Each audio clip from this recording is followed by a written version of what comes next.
Ruang Dewa Bela Diri, Bab 1041 sampai dengan 1046. Bab 1041 Ye Xiwen muncul, dikalahkan oleh Bian Yun, yang sudah terkenal dan termasyhur di seluruh lautan, adalah satu hal. Tapi siapakah anak muda di depannya ini yang berani bersikap lancang dan bahkan meremehkannya? Kemarahan di hatinya terus membara. Dia juga marah dan tiba-tiba mengacungkan tombaknya. Meskipun mereka berdua menggunakan tombak, gaya bertarungnya sangat berbeda dari Bian Rang. Gerakannya sangat indah, dan dia jelas telah memahami esensi dari tombak. Tiba-tiba, ujung tombak itu menyemburkan cahaya tombak yang sangat menakutkan, menembus langit seolah-olah tombak telah menembus langit dan bumi. Seketika menerobos pertahanan Bai Hanmo dan cahaya pedangnya, dan langsung menusuk tubuhnya. Dentang, terdengar suara seperti benturan logam, dan tombak itu menembus tubuhnya tetapi hanya tertancap di kulitnya, tidak mampu menembus lebih dalam. Tombak itu hanya meninggalkan bekas putih di kulitnya yang sehalus giok. Desis, Zhou Xueqi tersentak. Kekuatan pertahanan macam apa ini? Dia tahu betul kekuatan serangannya. Dia menyerang dengan kebencian di hatinya dan sama sekali tidak menahan diri. Kekuatan penuh seorang master pada tahap awal alam aspek Dharma setengah langkah sungguh tak terbayangkan, namun gagal menembus kulitnya. Ini menunjukkan betapa luar biasanya kekuatan pertahanan kulitnya. Pada saat itu, Bai Hanmo memanfaatkan kesempatan untuk melancarkan serangan pendahuluan. Tombaknya tidak berpengaruh padanya, tetapi pedang Bai Hanmo sekali lagi membelah langit dan bumi, langsung menuju wajahnya. Kecepatannya sangat menakutkan. Karena yakin bahwa Zhou Xueqi tidak akan mampu menembus pertahanannya, dia akhirnya rileks dan sama sekali mengabaikan pertahanan, melancarkan serangan langsung lainnya. Jika Anda perhatikan dengan saksama, Anda dapat melihat tempat di mana dia tertusuk tombak. Seketika, riak seperti air giok yang mengalir muncul. Saat tombak itu menembus kulitnya, tombak itu langsung menyerap sebagian besar energi sejatinya. Ya, hanya dalam sekejap, dia mengonsumsi sejumlah besar energi sejati untuk menahan serangan ini. Tubuh fisik yang dia kembangkan menggunakan teknik ini tidak dapat dibandingkan dengan tubuh Overlord. Meskipun masih sangat kuat, dibutuhkan sejumlah besar energi sejati untuk menahan setiap serangan. Kekuatan pertahanan bawaannya tidak begitu kuat. Seandainya bukan karena teknik bela diri yang secara otomatis melindunginya, dia pasti sudah tertusuk dan berubah menjadi labu berdarah. Zhou Xueqi dengan cepat berbalik untuk membela diri, hampir terbelah menjadi dua oleh pedang Bai Hanmo. Dia tidak memiliki kekuatan serangan seperti Bai Hanmo. Jika dia terkena, dia akan terbelah menjadi dua di tempat. Kedua pihak bertarung dengan sengit. Gaya bertarung Bai Hanmo benar-benar tanpa rasa takut dan gegabah. Dia langsung menyerbu tanpa mempedulikan apapun, mengabaikan pertahanan.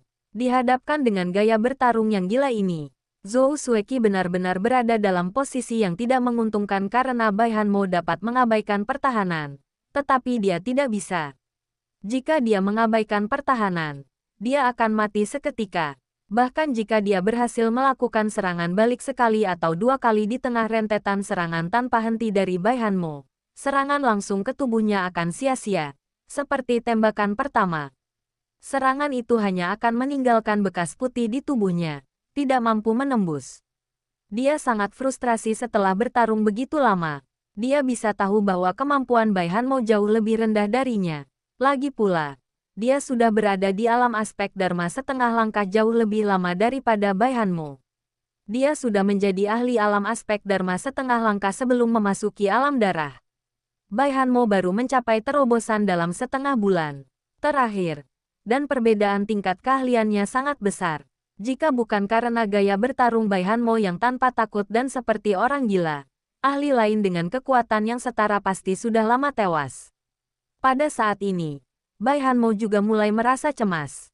Meskipun gaya bertarung ini tampaknya sepenuhnya menekan Zhou Xueqi, kekuatannya sedikit lebih rendah daripada Zhou Xueqi.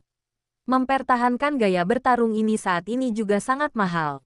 Secara khusus, teknik penyempurnaan tubuhnya akan mengonsumsi sejumlah besar energi sejati setiap kali ia menyerang. Dia tahu betul bahwa jika ini terus berlanjut, dialah yang akan kalah pada akhirnya. Jika diberi cukup waktu, ketika tingkat keahliannya menyamai Zhou Xueqi, dia bisa dengan mudah mengalahkan Zhou Xueqi. Tetapi tidak sekarang. Ledakan, ledakan, ledakan. Pertempuran antara kedua pihak sangat sengit. Mereka berbenturan berkali-kali di udara. Dan guncangan susulan menyebar. Memaksa para ahli alam transenden untuk berulang kali meningkatkan ki pelindung mereka agar tidak terluka oleh guncangan susulan tersebut. Ini bukanlah situasi yang mustahil, melainkan situasi yang sangat mungkin terjadi. Tiba-tiba, dengusan dingin lainnya terdengar dari langit. Pada saat ini, Bian Yun, yang telah menunggu dengan tidak sabar, bergerak. Dia mengirimkan tangan raksasa yang terbuat dari uap, yang mencengkeram Bai Hanmo. Bai Hanmo, yang terjebak di tengah pertempuran, tidak punya waktu untuk menghindar dan langsung ditangkap. Bang! Tubuhnya terlempar ke belakang seperti layang-layang dengan tali yang putus, dan tiba-tiba ia memuntahkan seteguk darah. Setelah terombang-ambing puluhan kali di udara, dia akhirnya berhenti, menatap Bian Yun dengan dingin, menggigit bibirnya hingga berdarah, dan berkata, "Keji. Cukup omong kosong, di mana Ye Xiwen itu? Aku ingin dia mati," kata Bian Yun dingin. Dia tidak sabar lagi menunggu. "Aku sudah tidak sabar lagi." Zhou Xueqi, yang berdiri di samping, menenangkan napasnya, tetapi wajahnya juga sedikit muram. Meskipun Bian Yun tidak mengatakannya dengan lantang, maksudnya sangat jelas, "Kau, seorang ahli alam aspek Dharma setengah langkah yang berpengalaman, sebenarnya ditindas dan dikalahkan oleh junior ini, tanpa kekuatan untuk melawan balik." Sungguh memalukan, dia tidak ingin menyaksikan sandiwara ini berlanjut. Namun saat ini, dia tidak bisa berkata apa-apa. Meskipun dia ingin membantah, dia tidak mampu mengatakannya karena dia benar-benar tidak bisa berbuat apa-apa terhadap Bai Hanmo. Atau lebih tepatnya, dia tidak bisa berbuat apa-apa terhadap Bai Hanmo dalam kondisinya saat ini. Meskipun Bian Yun mengatakan kata-kata itu di depannya, dan ingin mempermalukannya, tidak ada yang bisa dia lakukan. "Serang kalian semua, aku akan memusnahkan seluruh wilayah Laut Yunsing. Dalam ujian alam darah ini, nama wilayah Laut Yunsing tidak akan muncul lagi." Bian Yun berkata dengan gigi terkatup rapat. Sebelum dia selesai berbicara, dia melakukan langkah pertama, dan lawannya tak lain adalah Tuan Muda Hailong.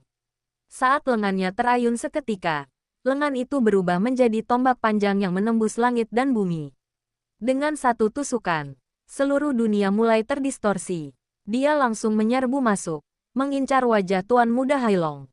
Serangan ini dimaksudkan untuk membunuhnya, tanpa memberinya kesempatan untuk membalas. Pada saat itu, Tuan Muda Hailong akhirnya bergerak. Sebuah pedang panjang muncul di tangannya, dan cahayanya seketika membelah langit dan bumi, menyapu ke arah tombak Tuan Muda Hailong. Ledakan, tombak dan pedang bertabrakan dengan dahsyat di udara, dan gelombang kejut yang mengerikan menyebar keluar dalam lingkaran. Di langit, beberapa ahli dari dua wilayah laut bahkan tidak bisa berdiri tegak dan hampir terhempas. Pertarungan antara Tuan Muda Hailong dan Bian Yun jelas lebih intens dan menakutkan daripada pertarungan antara Zhou Xueqi dan Bai Hanmo. Energi sejati Tuan Muda Hailong yang dahsyat hampir tidak kalah dengan energi sejati Bian Yun. Namun, perbedaan antara kedua pihak menjadi jelas dalam pertukaran ini. Bian Yun, yang telah memasuki alam aspek Dharma setengah langkah, jelas lebih unggul dari Hailong Gongzi. Cahaya tombaknya langsung menghancurkan cahaya pedang Hailong Gongzi. Meskipun melemah banyak, cahaya tombak itu masih mengarah langsung ke wajah Hailong Gongzi. Tuan Muda Hailong melepaskan tebasan lain. Bilah tombak itu menghancurkan ujung tombak dan nyaris menangkis semua serangannya. Sementara itu, di sisi lain, pertempuran antara Bai Hanmo dan Zhou Xueqi berlanjut. Meskipun sebelumnya ia terluka parah oleh Bian Yun, Bai Hanmo tidak menunjukkan tanda-tanda mundur dalam pertarungannya. Sebaliknya, ia menjadi semakin mengamuk. Ini seperti cara bermain yang gila. Dia tahu betul bahwa Ye Xiwen saat ini sedang mengasingkan diri, dan dia perlu memberi Ye Xiwen cukup waktu. Hanya ketika Ye Xiwen keluar dari pengasingan, faktor terpenting dalam menentukan hasil pertempuran dapat ditetapkan. Jelas bahwa Tuan Muda Hailong sangat menyadari hal ini. Jadi meskipun kekuatannya jauh lebih rendah daripada Bian Yun, dia tetap menahan Bian Yun dengan ketat, mencegahnya menemukan Ye Xiwen. Begitu Ye Xiwen keluar dari pengasingan, hasilnya akan ditentukan. Jika Ye Xiwen dapat mengalahkan Bian Yun, mereka akan menang. Jika Ye Xiwen kalah, mereka tidak punya pilihan selain melarikan diri untuk menyelamatkan nyawa mereka. Pada saat yang sama, para ahli dari dua wilayah laut bergabung untuk mengepung para ahli dari wilayah laut Yunsing di kota. Pada saat ini, para ahli dari wilayah laut lain di kota bergegas keluar, dan para ahli dari dua wilayah laut tidak menghentikan mereka. Dalam pandangan mereka, orang-orang ini adalah sapi perah mereka, yang akan memberi mereka batu darah di masa depan. Sementara itu, para ahli di wilayah laut Yunsing juga menyadari bahwa mereka telah mencapai momen paling kritis antara hidup dan mati. Menghadapi serangan mendadak dari para ahli dari kedua wilayah laut, mereka tidak mundur sedikit pun.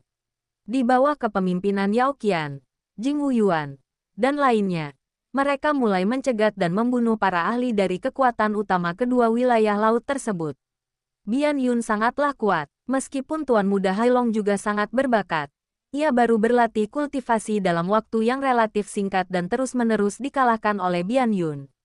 Bian Yun, jangan sombong, ambillah ini.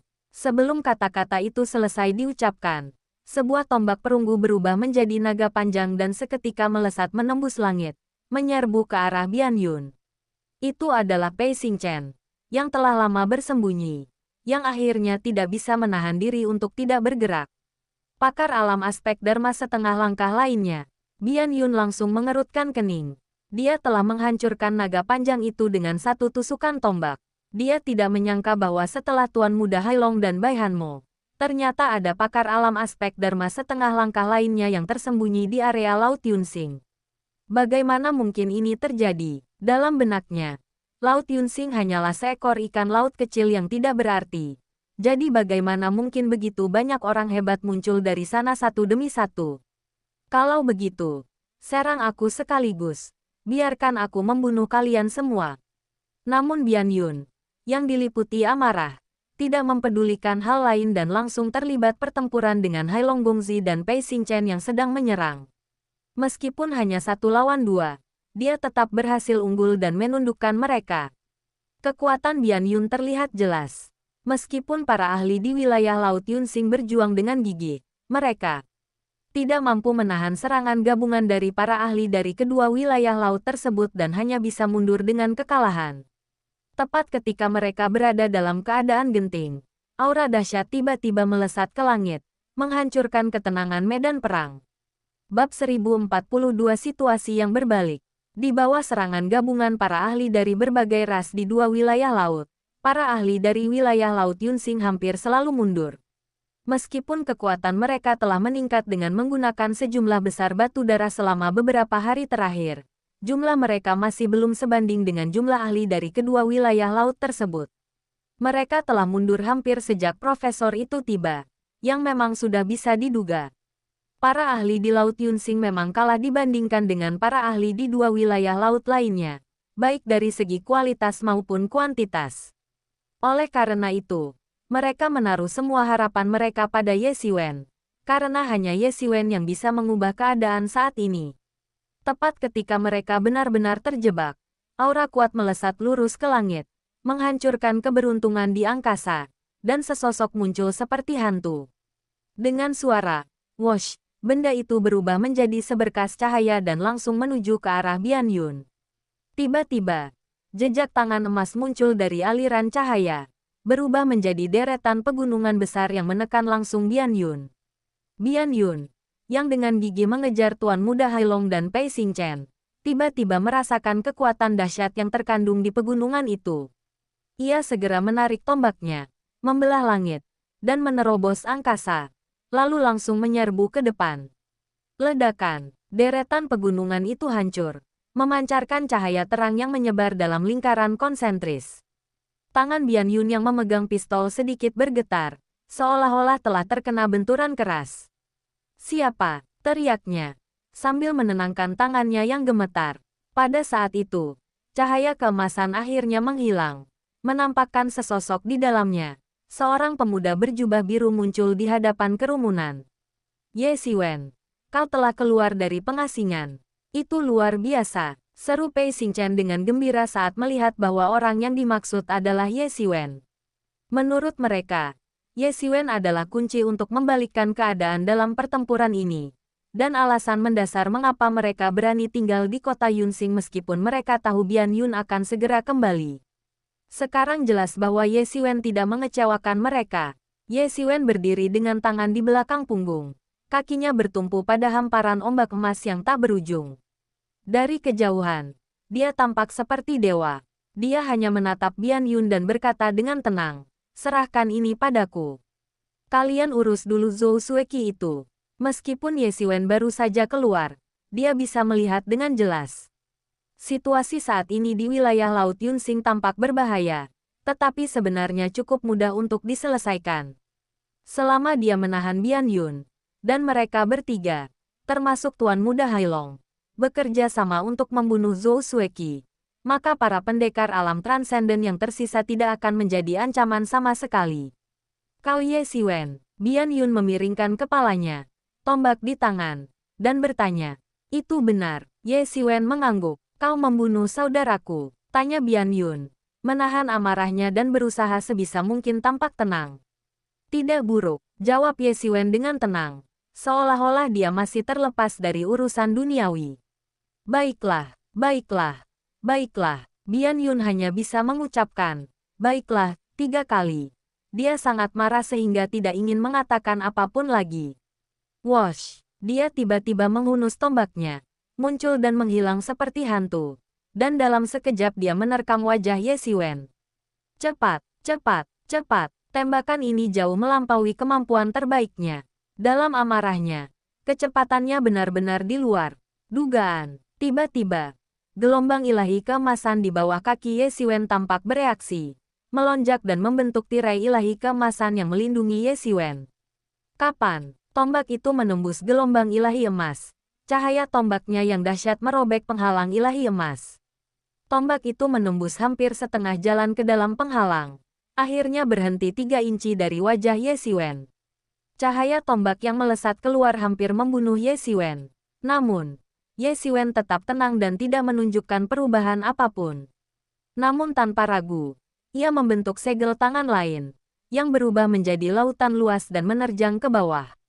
Anjing laut terbalik. Setelah baru saja merasakan kekuatan segel pengguncang gunung, Bian Yun tentu saja tidak berani meremehkan segel pembalikan laut, yang tampaknya bahkan lebih kuat daripada segel pengguncang gunung. Dia menarik tombaknya ke belakang dan menusukkannya dengan satu gerakan. Boom! Seluruh tubuh anjing laut terbalik itu tertembus, meninggalkan lubang besar, tetapi telapak tangannya juga hancur. Kekuatan yang begitu dahsyat. Bian Yun diam-diam terkejut. Segel tangan tunggal ini benar-benar telah meretakkan telapak tangannya, yang menunjukkan betapa menakutkannya kekuatan itu. Meskipun fokus utama kultivasinya bukanlah tubuh fisiknya, setidaknya ia telah mencapai alam aspek Dharma setengah langkah. Sekalipun tubuh fisiknya merupakan kelemahan, ia telah mencapai tingkat yang cukup tinggi. Lawannya hanyalah seorang seniman bela diri di alam transenden. Bagaimana mungkin dia tidak terkejut bahwa hal itu benar-benar bisa membuatnya hancur? Selama percakapan barusan, meskipun Ye Xiwen tidak langsung bergerak, sebenarnya dia diam-diam sedang menilai kekuatan tempurnya. Yun memang jauh lebih kuat dari Bian Rang. Dia mungkin sudah mencapai puncak tahap awal alam aspek Dharma setengah langkah. Jika itu Ye Xiwen sebulan yang lalu, kemungkinan besar dia akan dikalahkan. Namun, keadaannya sekarang berbeda. Dalam sebulan terakhir ini, dia jelas tidak berdiam diri. Dia telah menyerap lebih dari 1/2 juta batu darah itu, dan kultivasinya telah berhasil mencapai puncak tingkat ke-7 alam transenden. Dia bahkan mungkin dapat mencapai tingkat ke-8 alam transenden hanya dengan satu kesempatan. Dia telah mencapai puncak tingkat ke-7 alam transenden beberapa hari yang lalu. Tetapi alasan dia belum keluar dari pengasingan adalah untuk mencoba melihat apakah dia bisa mencapai tingkat ke-8 alam transenden. Jika dia bisa mencapai tingkat ke-8 alam transenden, maka Yun ini sama sekali tidak akan menjadi tandingan baginya. Sayangnya, meskipun telah berusaha sekuat tenaga dan bahkan mendapat bantuan dari pohon kuno Mingxin, dia tetap tidak mampu mencapai tingkat ke-8 alam transenden. Mungkin itu karena kesempatannya belum tiba. Namun, Meskipun dia belum mencapai tingkat ke-8 alam transenden, itu sudah cukup bagi Ye Xiwen. Setelah mengetahui kekuatan Bian Yun, Ye Xiwen tidak lagi ragu-ragu. Dia segera menghentakkan kakinya, menciptakan gelombang emas di tengah lautan emas. Dia tampak berteleportasi, berubah menjadi bola cahaya keemasan dan muncul di depan Bian Yun dalam sekejap. Setiap pori di tubuhnya memancarkan kekuatan bintang, dan energi bintang yang tak terhitung jumlahnya berkumpul di lengannya, berubah menjadi bintang raksasa, yang tiba-tiba menghantam Bian Yun. Ledakan, tombak Xing Chen dan Bian Yun, yang kembali untuk memberikan bala bantuan, bertabrakan dengan dahsyat, menciptakan dampak mengerikan yang mengubah warna langit dan bumi. Gelombang darah menyebar keluar dalam lingkaran konsentris. Bagaimana mungkin Ye Xiwen bisa sekuat itu? Ya Tuhan, apakah aku salah lihat? Bagaimana mungkin Ye Xiwen bisa seimbang dengan Bian Yun? Tidak heran penduduk wilayah Laut Yunxing begitu yakin bahwa mereka dapat menahan serangan Bian Yun. Ternyata ada sosok menakutkan seperti Ye Xiwen. Kita sama sekali tidak boleh mendekati medan pertempuran tempat keduanya bertempur, atau kita akan hancur berkeping-keping oleh gempa susulan. Ledakan, ledakan, ledakan. Ye Xiwen melancarkan serangan terus-menerus, dan berbagai teknik bela diri menunjukkan kekuatan luar biasa di tangannya. Dia tidak terikat oleh rutinitas bela diri biasa, dan seni bela diri apapun dapat bersinar di tangannya. Di hadapannya, Bian Yun terus-menerus dipaksa mundur. Ye Xiwen terlalu kuat, menghadapi kekuatannya yang tak tertandingi yang bahkan mampu menghancurkan gunung. Bian Yun, yang tidak fokus pada kultivasi tubuh fisiknya, hanya bisa menderita kekalahan berulang kali.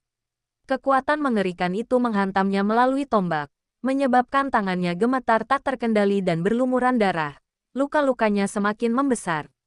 Orang-orang lain dari Laut Taifeng ingin membantu Ye Xiwen. Atau lebih tepatnya, mereka ingin bergabung melawan Ye Xiwen, tetapi mereka dihalangi oleh orang-orang dari Laut Yunxing. Mereka tahu betul bahwa kemenangan mereka sepenuhnya bergantung pada Ye Xiwen, jadi mereka tidak bisa membiarkan orang lain mengganggunya. Di sisi lain, dengan bergabungnya Tuan Muda Hailong dan Pei Xing Chen, tekanan pada Bai Hanmo langsung berkurang. Kekuatan gabungan ketiga ahli di tahap awal alam aspek Dharma setengah langkah tentu saja berkali-kali lebih kuat daripada saat Bai Hanmo sendirian. Zhou Sueqi, yang sudah berada dalam posisi yang kurang menguntungkan karena gaya bertarung Bai Hanmo yang gila, kini berada dalam keadaan yang lebih menyedihkan. Menghadapi serangan dari tiga ahli dengan level yang sama, dia hampir tidak punya pilihan selain menangkis.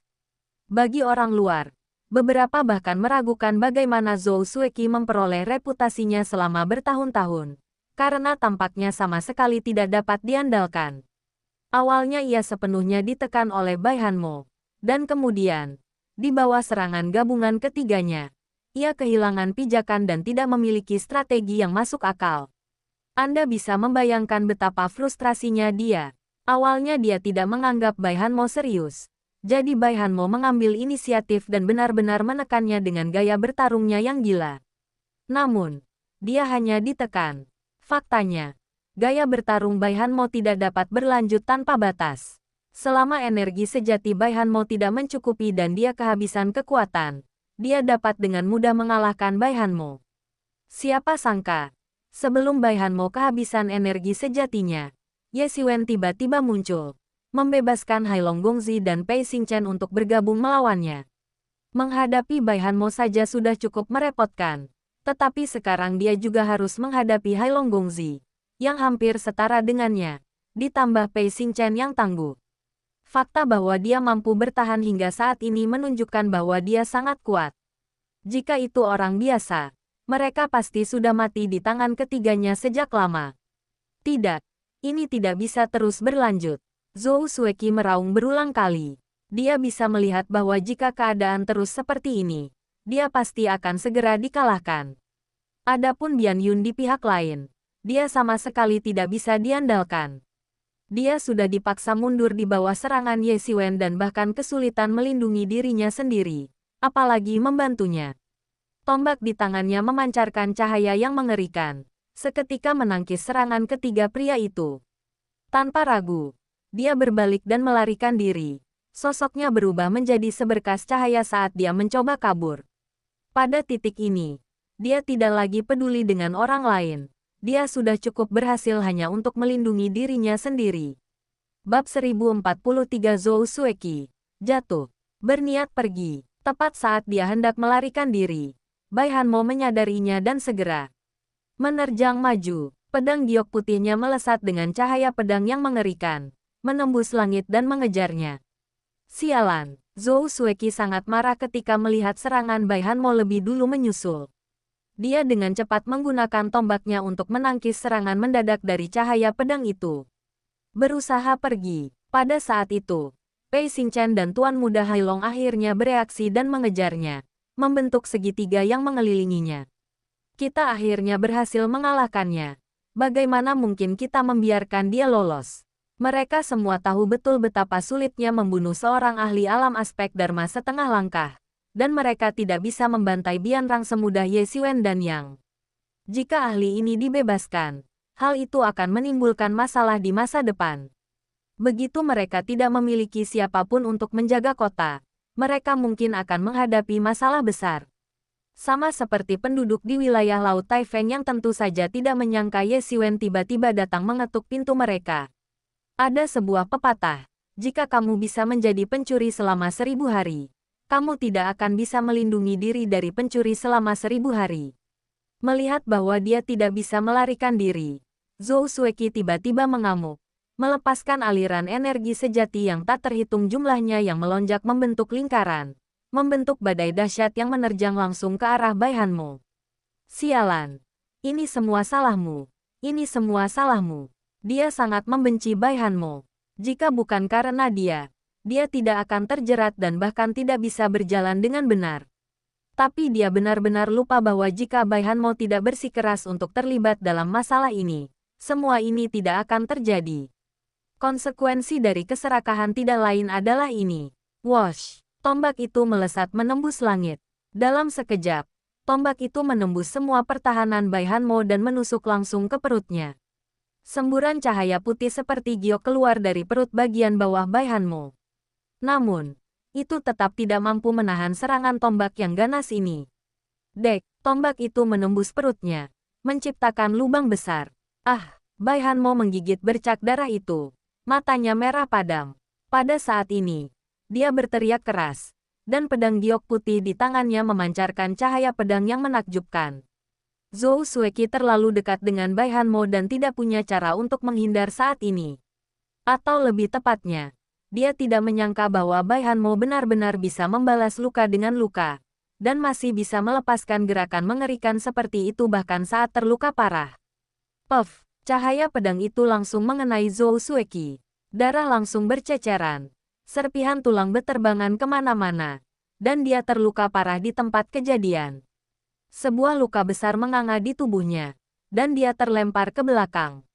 Matilah. Pada saat itu, sebuah tombak perunggu menembus langit dan menghantam tubuh Zhou Sueki, menciptakan lubang besar di dadanya.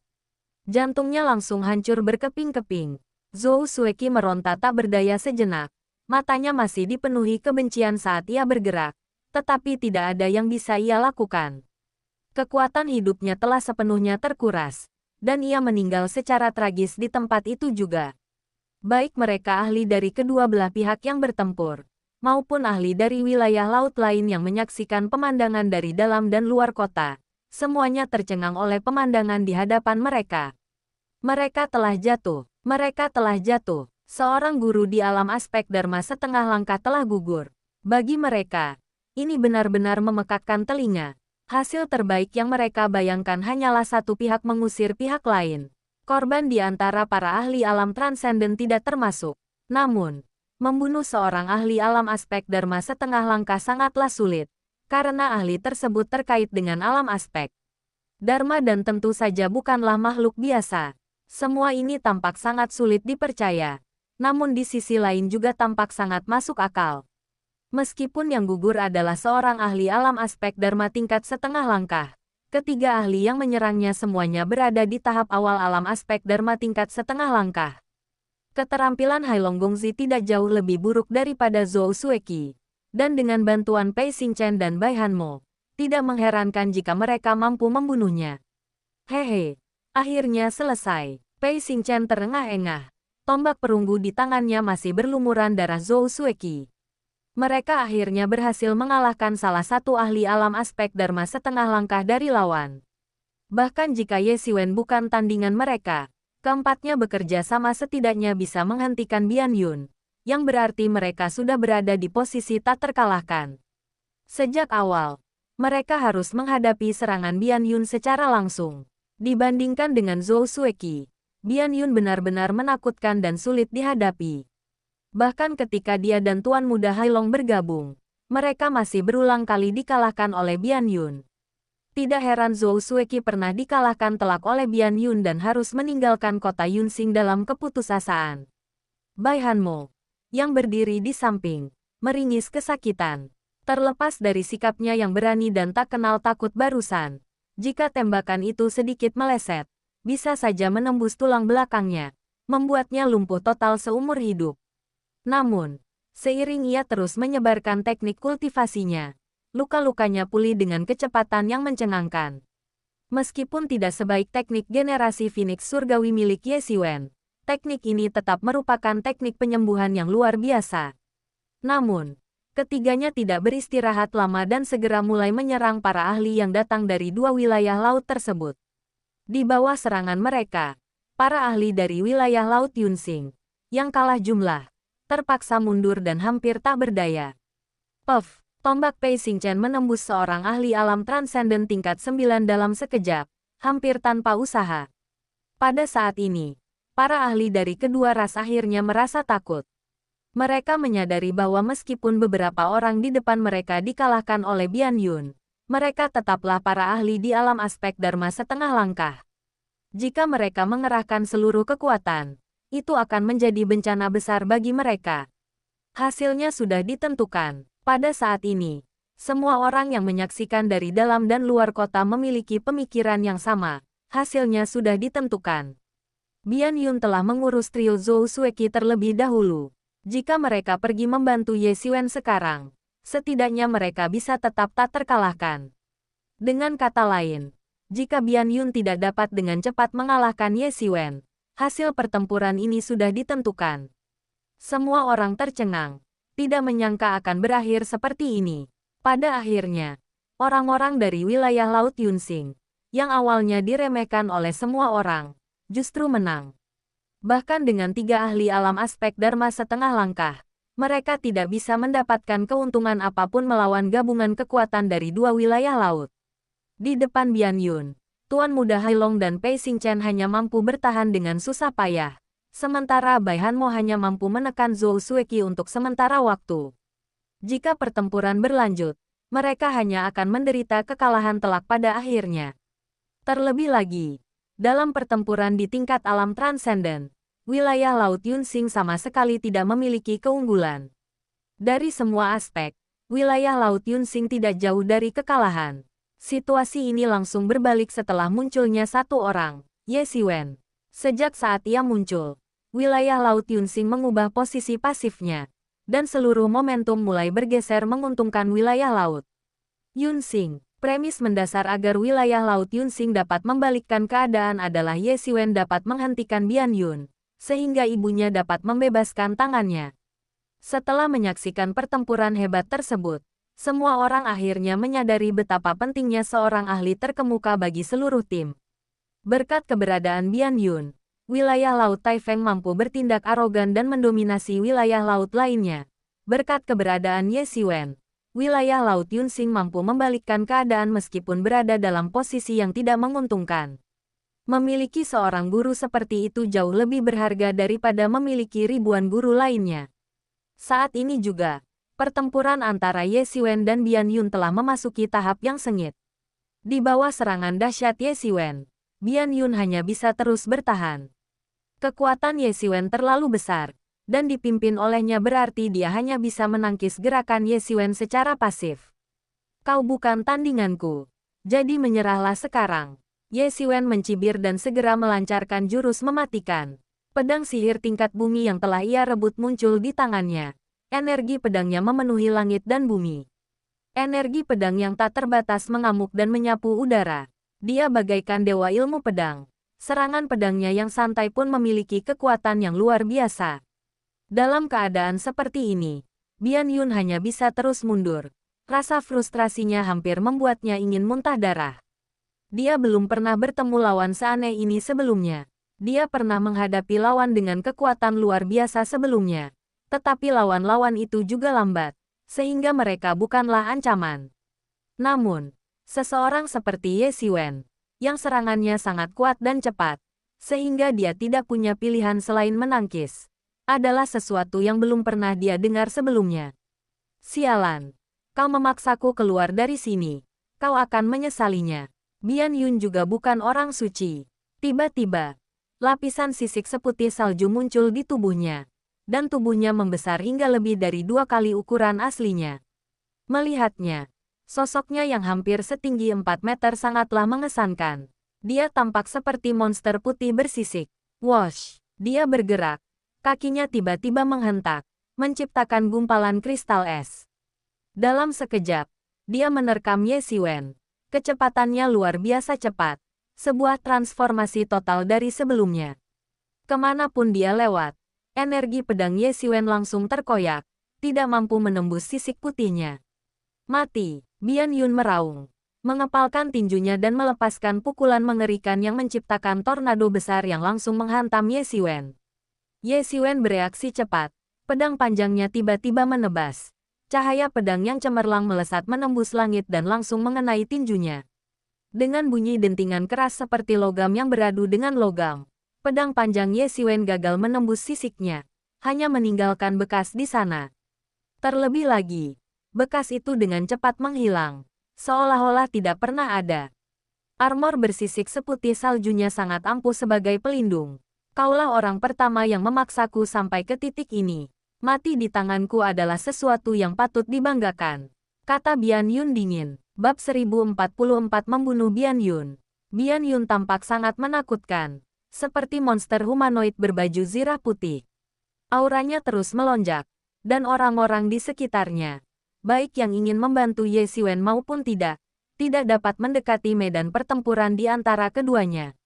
Bahkan Pei Xingchen, Hailong Gongzi, dan Bai Hanmo merasakan hal yang sama.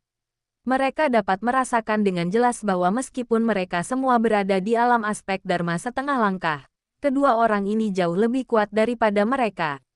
Jika hanya Bian Yun saja, itu akan menjadi hal yang berbeda.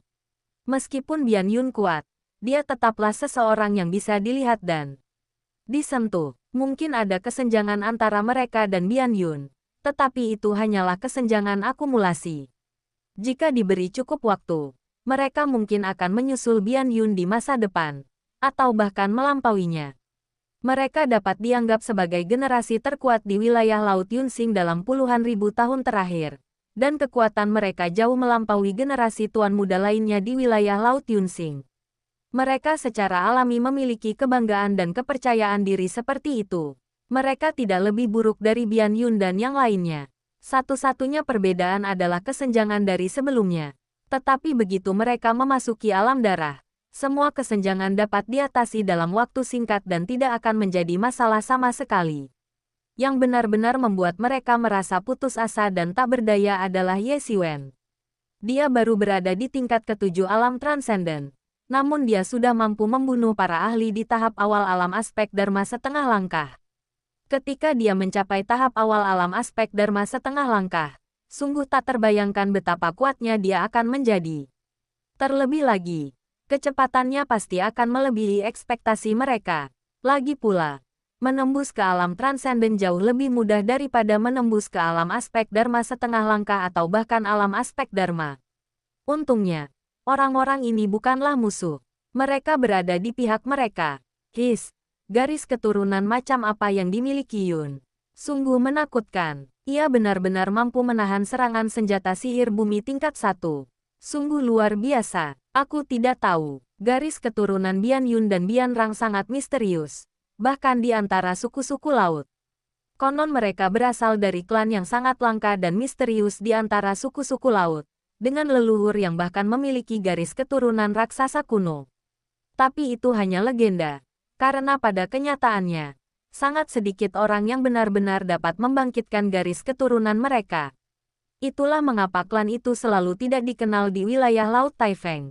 Namun, di generasi ini, Bian Yun mampu membangkitkan garis keturunannya, yang membuatnya langsung menonjol dan menjadi salah satu yang terbaik di antara generasi muda di wilayah Laut Taifeng. Begitu garis keturunannya berhasil diaktifkan, kekuatannya akan mengalami transformasi total, berlipat ganda. Dia bahkan mungkin mampu bertarung di luar level kultivasinya, yang sangat menakutkan. Semua orang terkejut melihat Bian Yun berubah menjadi monster humanoid bersisik. Bian Yun memiliki begitu banyak kartu truf. Jika keadaan tidak sampai seperti ini, dia tidak akan pernah mengungkapkan semuanya. Namun, dilihat dari cara semua orang memandang Ye Siwen, mereka bahkan lebih ketakutan, karena Bian Yun yang menakutkan pun telah terpojok olehnya. Jika Bian Yun adalah monster yang menakutkan, maka Ye Siwen mungkin adalah makhluk yang jauh lebih menakutkan. Setelah Bian Yun mengaktifkan garis keturunannya, esensi sejatinya melonjak, membuatnya sama sekali berbeda dari manusia. Sebaliknya, ia menjadi binatang buas yang ganas, binatang buas yang muncul dari zaman kuno. Tampaknya bahkan pikirannya pun secara halus dipengaruhi oleh garis keturunannya, dan ia mulai menjadi kejam dan haus darah. Ye Siwen menyipitkan matanya dan sedikit mengerutkan kening. Dia paling familiar dengan efek garis keturunan binatang buas yang ganas karena dia sendiri sekarang menyatu dengan garis keturunan binatang bintang. Garis keturunan binatang bintang terus-menerus memengaruhi pikirannya, membuatnya lebih kejam dan haus darah daripada sebelumnya. Yemo sudah memberitahunya semua ini ketika dia berbicara tentang metode kultivasi. Tetapi dia tetap memilih untuk menyerap garis keturunan binatang bintang tanpa ragu-ragu. Di satu sisi, dengan pohon kuno Mingxin yang melindunginya, dia tidak perlu khawatir terlalu terpengaruh oleh garis keturunan binatang bintang dan dapat dengan tenang menilai situasi. Alasan lainnya adalah teknik tubuh penguasa. Teknik tubuh penguasa ini bahkan lebih mendominasi daripada yang dia bayangkan. Teknik ini tidak mentolerir keberadaan lain. Bahkan tubuh emas hanya dapat eksis dengan mengandalkan tubuh penguasa dan menyatu ke dalam tubuh emas penguasa. Hal yang sama berlaku untuk garis keturunan binatang bintang. Dengan tubuh penguasa sebagai kekuatan dominan, bahkan garis keturunan binatang bintang yang ganas pun hanya dapat tunduk pada tubuh penguasa dan perlahan-lahan terintegrasi ke dalamnya. Hal itu hanya dapat dianggap sebagai fungsi yang berasal dari tubuh penguasa dan tidak akan memengaruhi kemurnian tubuh penguasa. Dengan setiap langkah yang diambil Bian Yun, sisik-sisik di tubuhnya membuka dan menutup, menyerap sejumlah besar energi darah. Seluruh tubuhnya berubah menjadi merah darah samar, membuatnya semakin menakutkan. Tampaknya dia telah menguasai beberapa kekuatan tak terlihat di seluruh alam darah. Pada saat ini, dia benar-benar menyerupai binatang buas humanoid yang telah bangkit dari zaman kuno. Jika Anda perhatikan sisik putihnya dengan saksama, Anda dapat melihat bahwa sisik tersebut diukir dengan hukum dan rune yang tak terhitung jumlahnya, terus-menerus menyerap kekuatan langit dan bumi untuk digunakannya sendiri. Kekuatannya semakin bertambah kuat, dan badai merah darah tampak terbentuk di sekelilingnya, secara alami menyerap aliran energi darah yang tak terhitung jumlahnya, yang sangat menakutkan. Matanya merah padam, dan dia begitu saja meninggalkan tombaknya, kembali ke naluri primitifnya. Dia mengubah tangannya menjadi cakar dan merobeknya, seolah-olah sebuah luka besar telah menganga di seluruh dunia. Celah mengerikan itu dengan cepat menyapu ke arah Ye Siwen, mengancam akan merobeknya menjadi dua. Ekspresi Ye Siwen tetap tidak berubah, seolah-olah dia tidak melihat serangan mengerikan yang menerjang ke arahnya. Tiba-tiba, tangannya bersinar dengan cahaya keemasan, seolah-olah dia memiliki sentuhan Midas. Tiba-tiba benda itu terangkat dan langsung terlepas. Desir, seluruh langit tampak terkoyak, dan aliran energi darah yang tak terhitung jumlahnya seketika terpisah, menciptakan zona vakum yang sangat besar. Cahaya keemasan yang menakutkan memenuhi udara, menjangkau ke arah celah tersebut. Dia benar-benar merobek luka itu hingga terbuka. Lalu, seolah-olah sedang merobek kain, dia mengoyaknya hingga terbuka. Kau masih belum mengerti perbedaan sebenarnya antara kau dan aku. Suara Ye Siwen terdengar dingin, seperti suara dewa yang menakutkan. Sialan. Kau pikir kau bisa menghentikanku dengan ini? Sisa akal sehat Bian Yun membuatnya terus meraung. Napas yang dihembuskannya berubah menjadi badai, mengguncang segala arah. Dia menghentakkan kakinya dengan keras, yang berubah menjadi gelombang energi yang tak terhitung jumlahnya. Seketika menghancurkan area energi darah yang luas, dan ruang itu sendiri terdistorsi. Dia mulai melepaskan teknik rahasia klannya, dan hukum-hukum aneh yang tak terhitung jumlahnya mulai terbentuk secara liar. Teknik rahasia ini hanya dapat digunakan setelah garis keturunan seseorang diaktifkan.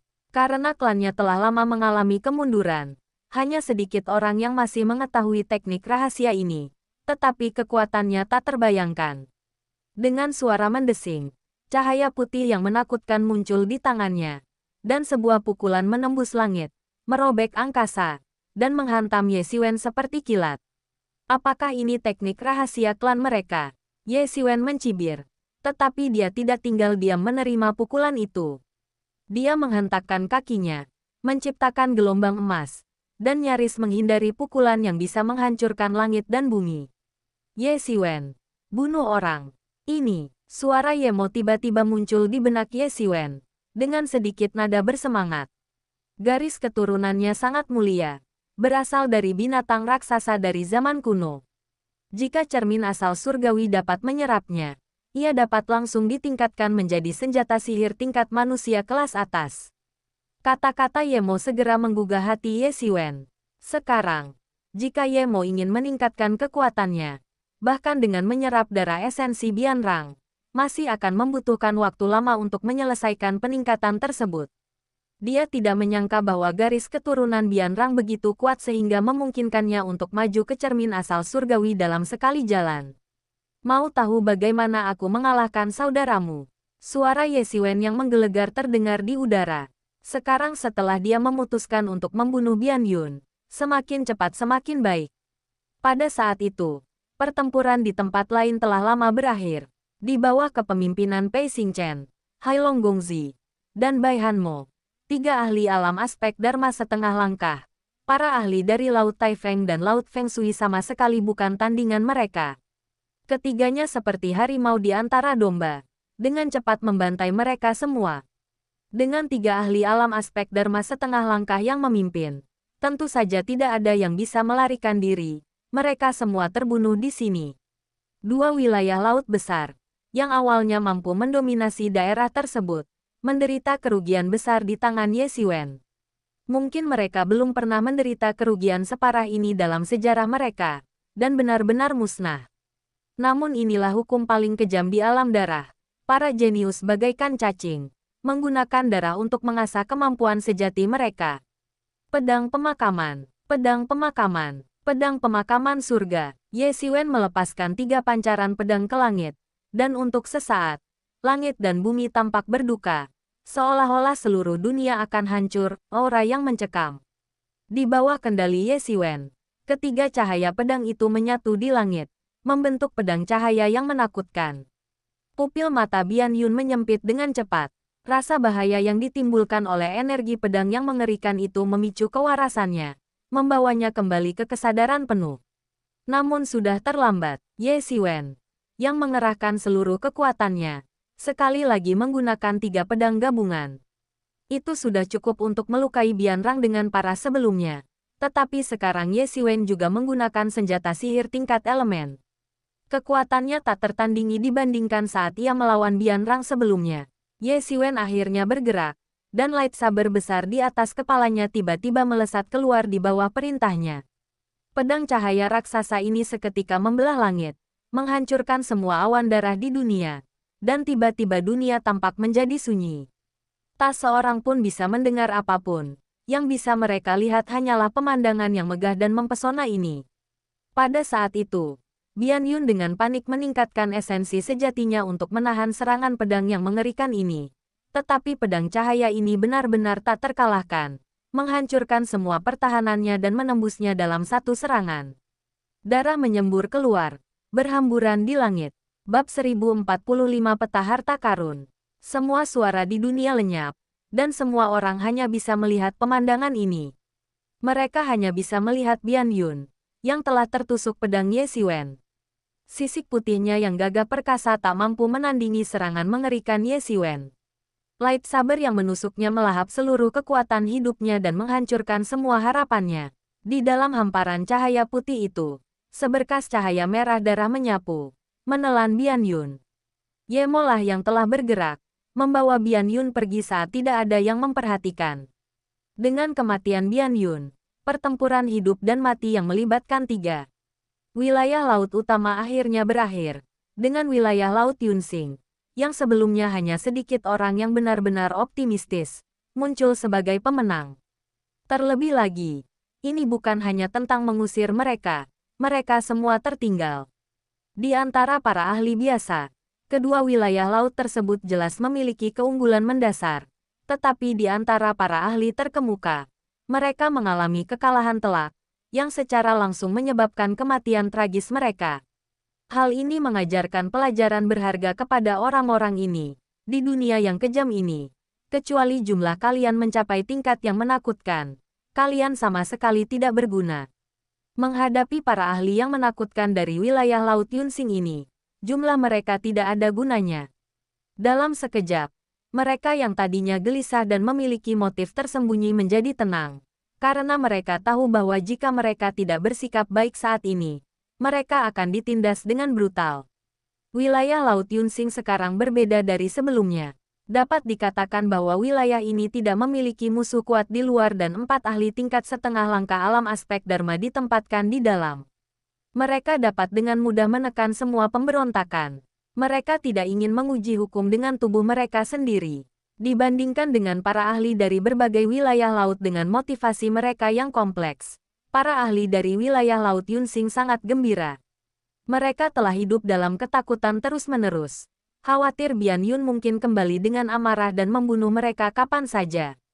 Tetapi karena perbuatan itu sudah dilakukan, mereka tidak punya pilihan selain menaiki kapal Ye Xiwen.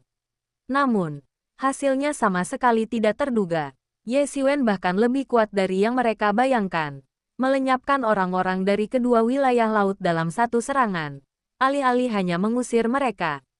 Dengan kata lain, hal itu menghilangkan masalah di masa depan, membebaskan mereka dari kekhawatiran dan kecemasan tentang potensi pembalasan. Sekarang setelah mereka menguasai seluruh kota Yunsing, mereka dapat menikmati manfaat dari perkembangan kota Yunsing, dan kultivasi mereka akan meningkat secara stabil. Bahkan mencapai alam aspek Dharma setengah langkah bukanlah mimpi. Apakah tujuan utama datang ke alam darah adalah untuk mencari terobosan dan menghindari perselisihan? Jika kita bisa mencapainya sekarang, itu akan menjadi yang terbaik. Tuan Muda Hailong dan yang lainnya akhirnya menghela napas lega. Selama waktu itu, tekanan yang mereka rasakan jauh lebih besar daripada kebanyakan orang. Justru karena mereka lebih kuat, mereka juga lebih menyadari kehebatan Bian Yun. Sekarang, setelah akhirnya menyaksikan kematian tragis Bian Yun, mereka akhirnya bisa bernapas lega. Ini juga menjadi kesempatan untuk menetapkan otoritas tertinggi di wilayah Laut Yunsing, untuk melihat berapa banyak orang yang berani melakukan tindakan curang. Di dalam sebuah halaman di kota Yunsing, Ye Xiwen berjalan perlahan di tengahnya. Semuanya sunyi. Tak seorang pun berani mengganggunya saat ini. 3 hari penuh telah berlalu sejak Ye Xiwen membunuh Bian Yun, dan kota Yunsing telah kembali ke keadaan semula. Tanpa ancaman Bian Yun, penduduk kota Yunsing akhirnya tenang. Banyak yang telah pergi keluar kota untuk menjelajahi alam darah mencari petualangan, atau tetap tinggal di dalam untuk berkultivasi menggunakan batu pemadatan. Sekarang setelah kota Yunsing kembali pulih, Tuan Muda Hailong dan yang lainnya kembali mengasingkan diri. Kali ini, mereka membunuh sejumlah besar ahli dari wilayah Laut Feng Shui dan Tai Feng dan merebut lebih dari 2 juta batu darah. Dari jumlah tersebut, 1 juta diminta secara bulat oleh semua orang untuk diberikan kepada Ye Xiwen. Mereka semua tahu betul bahwa alasan mereka mampu bertahan hidup kali ini, memusnahkan semua ahli dari 2 wilayah laut utama, dan memonopoli wilayah Laut Yunsing adalah karena siapa? Tidak lain adalah Ye Xiwen. Dibandingkan mereka, Ye Xiwen adalah kuncinya. Dengan kekuatan Ye Xiwen, dia dapat membentuk pasukan baru dan membangun kembali sebuah kota kapan saja. Ye Xiwen tidak bisa menolak, karena dia benar-benar membutuhkan batu darah ini. Meskipun kekuatan tempurnya luar biasa, mampu membunuh para ahli di puncak tahap awal alam aspek Dharma setengah langkah, konsumsinya jauh lebih besar daripada orang biasa. Bahkan hanya untuk melangkah ke tingkat ke-8 alam transenden, dia perlu mengonsumsi sejumlah besar batu darah. Belum lagi kultivasi selanjutnya, atau bahkan untuk berkultivasi hingga alam aspek Dharma setengah langkah. Jumlah batu darah yang dibutuhkan akan menjadi kekayaan astronomis bagi orang lain. Ini mungkin harga yang harus dibayar Ye Xiwen karena mempertahankan kekuatan tempur di luar kemampuannya. Sekalipun mereka hanya memiliki 1 juta tersisa, itu tetap merupakan kekayaan yang sangat besar bagi mereka. Kekuatan tempur mereka tidak sebesar Ye Xiwen, jadi mereka tidak perlu mengeluarkan begitu banyak energi. Setelah memperoleh kekayaan ini, mereka segera mengasingkan diri. Ye Xiwen juga merebut banyak harta dari Bian Yun. Sebagai mantan pemimpin wilayah Laut Taifeng, Bian Yun menguasai seluruh kota Yunxing. Meskipun kekayaannya tidak sebanyak yang tercatat dalam inventaris, jumlahnya masih mencapai 500.000. Dengan kata lain, dengan 500.000 yang sudah dimilikinya, Ye Xiwen sekarang memiliki lebih dari 2 juta batu darah saja. Kekayaan ini jelas merupakan pengeluaran yang cukup besar bagi kerajaan darah saat ini. Ye Xiwen tak kuasa menahan desahannya dalam hati. Dibandingkan dengan yang lain, para pemimpin kekuatan besar ini sangat kaya, terutama seseorang seperti dirinya yang tidak perlu khawatir tentang pengembangan seluruh pasukannya. Ia bahkan jauh lebih kaya lagi. 2 juta batu darah sudah cukup baginya untuk berkultivasi dalam waktu yang cukup lama. Ye Xiwen, yang awalnya berencana untuk pergi, kini memutuskan untuk tinggal dan mencapai tingkat ke-8 alam transenden sebelum mengambil langkah lebih lanjut. Meskipun kota Yunxing bagus dan stabil, dan merupakan wilayah kekuasaannya, kota ini bukanlah tempat yang ideal bagi Ye Xiwen untuk meningkatkan kekuatannya. Kemampuan bela dirinya hanya akan bermakna dan berkembang jika ia terus berlatih, bertemu dengan master yang lebih kuat, dan mengalahkan master yang lebih kuat. Di kota Yunxing ini, kekuatan tempurnya sudah termasuk yang terbaik. Bukannya ia tidak bisa berkembang, tetapi laju perkembangannya pasti akan menurun secara signifikan.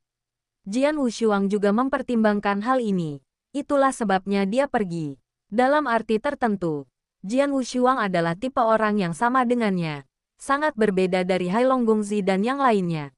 Mereka semua memiliki keluarga untuk dihidupi dan murid dari pasukan masing-masing, sehingga mustahil bagi mereka untuk benar-benar bebas. Hanya Ye Xiwen dan Jian Wushuang yang benar-benar sendirian, dan dapat pergi kapan saja. Ini adalah kelemahannya, tetapi saat ini, itu menjadi keuntungannya, memungkinkannya untuk terbebas dari beban. Namun, karena kini ia memiliki cukup batu darah, Ye Xiwen tidak terburu-buru untuk pergi. Alam darah sangat luas dan tak terbatas, dan semakin jauh ia masuk, semakin banyak bahaya dan ahli yang ia temui. Kekuatannya saat ini mungkin cukup untuk mendominasi di area perbatasan ini, tetapi begitu ia memasuki kedalaman alam darah, pasti akan ada banyak ahli yang lebih unggul darinya. Bahaya di sana tidak dapat diprediksi. Jadi lebih baik tingkatkan kekuatanmu dulu dan kemudian pertimbangkan untuk pergi. Tidak akan ada bedanya jika membutuhkan waktu sedikit lebih lama. Namun, seluruh energinya kini terfokus pada peta yang dipegangnya. Peta kuno ini, yang usianya tidak diketahui, adalah peta yang direbut Ye Xiwen dari Bian Yun. Selain lebih dari 500.000 batu darah dan sejumlah besar kristal spiritual di tubuh Bian Yun, peta inilah yang menarik perhatian Ye Xiwen. Apa sebenarnya yang ditandai di peta ini? Ye Xiwen mengerutkan kening, menatap tempat yang ditandai di peta kuno itu. Karena sama sekali tidak mengenal alam darah, dia tidak bisa mengetahui apa itu sebenarnya. Sayang sekali kita tidak mengetahui peta ini saat itu. Jika tidak, kita bisa menangkap Bian Yun dan menggunakan teknik pencarian jiwa untuk memeriksa ingatannya. Tapi sekarang dia sudah mati. Ingatannya hilang, jadi kita tidak bisa memeriksanya lagi. Namun, yang dia ketahui hanyalah bahwa karena itu adalah peta yang ingin Bian Yun tetap berada di sisinya bahkan di ranjang kematiannya. Itu pasti peta yang sangat penting. Meskipun dia tidak tahu dari mana Bian Yun mendapatkannya, Itu semua tidak penting sekarang. Ini pasti peta harta karun. Sosok Yemo muncul, berdiri di bahu Ye Siwen dan menunjuk peta itu.